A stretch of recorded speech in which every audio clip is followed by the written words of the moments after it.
Hello बच्चों। यहाँ लिखा गया है two sources of sound are moving in opposite direction with velocity v1 and v2. v1 is greater than v2. Both are moving away from the stationary observer. The frequency of both sources are 1700 hertz. What is the value of v1 minus v2 so that beat frequency heard by the observer is 10 hertz. Clear. Velocity of sound दिया है v1 और v2, दोनों velocity of sound से कम है, क्योंकि यहाँ पे Doppler effect applicable ही तभी होता है जब सोर्स ऑब्जर्वर सबकी वेलोसिटी साउंड से क्या हो, कम हो। क्लियर। तो यहाँ पे डायग्राम बनाते हैं हम लोग। ये स्टेशनरी आपके पास ऑब्जर्वर है, बोला है ऑब्जर्वर स्टेशनरी है, ये ऑब्जर्वर स्टेशनरी हो गया। एक सोर्स हम लोगों के पास जिसको हम लोगों ने कुछ भी मान लिया S1, ये इधर भाग रहा है v1 से, और एक दूसरा सोर्स हम लोगों ने यहां मान लिया S2 जो कि इधर जा रहा है V2 से। क्लियर।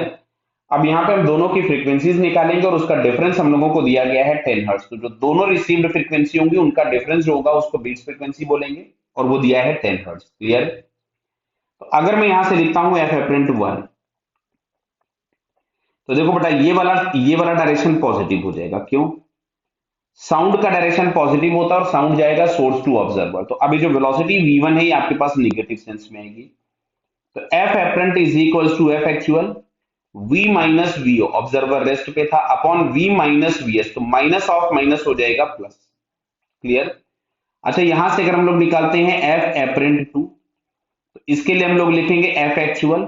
अब अच्छा देखो, यहां भी सोर्स टू ऑब्जर्वर, ये वाला डायरेक्शन आपके पास कैसा हो जाएगा, पॉजिटिव हो जाएगा। अगर हमारे पास किसी भी डॉपलर इफेक्ट में एक से ज्यादा सोर्स दिए होते हैं तो हम लोग एक एक करके ही सॉल्व करते हैं, सबको साइमल्टेनियसली नहीं, जैसा कि मैं यहां कर रहा हूं। फिर से हम लोग लिखेंगे v minus VO upon v minus VS, तो माइनस ऑफ माइनस हो जाएगा प्लस। तो ये हम लोगों के पास आ गया। क्लियर। अब बोला गया इन दोनों का डिफरेंस। अब अच्छा देखो, यहाँ पे इन्होंने लिखा है वेरी मच लेस देन, तो वेरी मच लेस देन में मतलब कुछ ना कुछ ये चाहते हैं कि कुछ बाइनोमियल अप्रोक्सीमेशन टाइप की चीज हम लोग यूज करें। तो मैं इसको ऐसा ही लिख रहा हूं एफ एक्चुअल। यहाँ पे v तो ऊपर था ही, नीचे में से मैंने v कॉमन निकाल लिया, तो यहां से मिलेगा 1 प्लस v1 अपॉन v की होल पावर 1 बराबर है, ये -1 मैंने इसलिए लिख दिया क्योंकि अगले स्टेप में मैं इसको ऊपर ले जाऊंगा।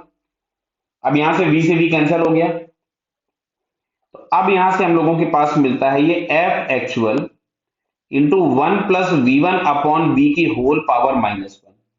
अब ये लिखा है 1 प्लस एक्स की पावर n, तो 1 प्लस एक्स की पावर n के एक्सपेंशन में यदि x बहुत छोटा होता है तो उसको 1 प्लस nx लिख के हम छोड़ देते हैं।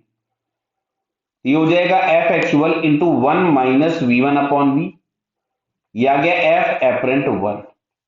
अच्छा, ऐसे ही अगर हम यहाँ पे f एपरेंट 2 लिख दूं, मैं डायरेक्टली लिख दूं, तो f एपरेंट 2 हम लोगों के पास मिलेगा f actual 1 minus v2 upon v। बेटा समझ में आ रहा है? ये vs यहाँ पे लिखा है हमने, ये v2 होगा, सोर्स की वेलोसिटी v2 होगी, तो 1 माइनस v2 अपॉन v। और तुमसे बोला है इन दोनों का जो डिफरेंस है, तो इन दोनों का जो डिफरेंस है, तो इसको मैं एक बार ऐसा और लिख लेता हूं। इसको मैं क्या ऐसा लिख सकता था, एफ एक्चुअल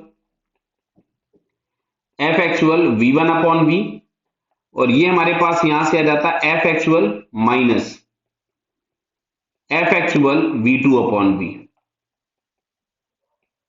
इन दोनों का हम डिफरेंस निकालें, बराबर समझ में आ रहा है? तो इन दोनों का जो डिफरेंस हम लोगों के पास आएगा, तो मैंने यहां से लिखा F apparent 2 minus F apparent 1, तो ये हम लोगों के पास यहां से मिलेगा F actual v2 by v minus F actual, और प्लस यहां पे हो जाएगा क्योंकि माइनस ऑफ माइनस मिल जाएगा प्लस। क्लियर है?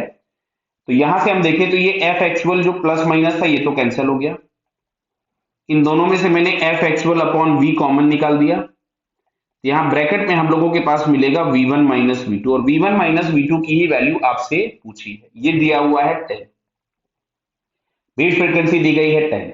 अब एफ एक्चुअल की वैल्यू अगर हम लोग देखें, तो एफ एक्चुअल की वैल्यू हमारे पास दी है 1700 और v दिया है 340, तो मैं वैल्यूज पुट कर देता हूं, मैं इसको यहाँ पे 10 ही लिखा देता हूं। ये हमारे पास था 1700 अपॉन 340, ये यहां से आ रहा है v1 माइनस v2, इस जीरो से जीरो उड़ा दीजिए, 170 से 2 टाइम्स चला गया, तो अल्टीमेटली अगर हम यहाँ पे चेक करें तो v1 minus v2 is equals to अपने पास आता है नियरली 2 मीटर पर सेकेंड। नियरली क्यों बोला? बिकॉज यहाँ पे ऊपर हम बाइनोमियल अप्रोक्सीमेशन लगा करके आए हैं, इसलिए वैल्यू जो होगी वो 2 मीटर पर सेकेंड हम लोगों को मिल रही है। ऑप्शन अगर हम चेक करें तो 2 मीटर पर सेकेंड हम लोगों को ये बी वाले ऑप्शन में दिया है। So finally it's B answer is correct. Clear बेटा? Okay, all the best.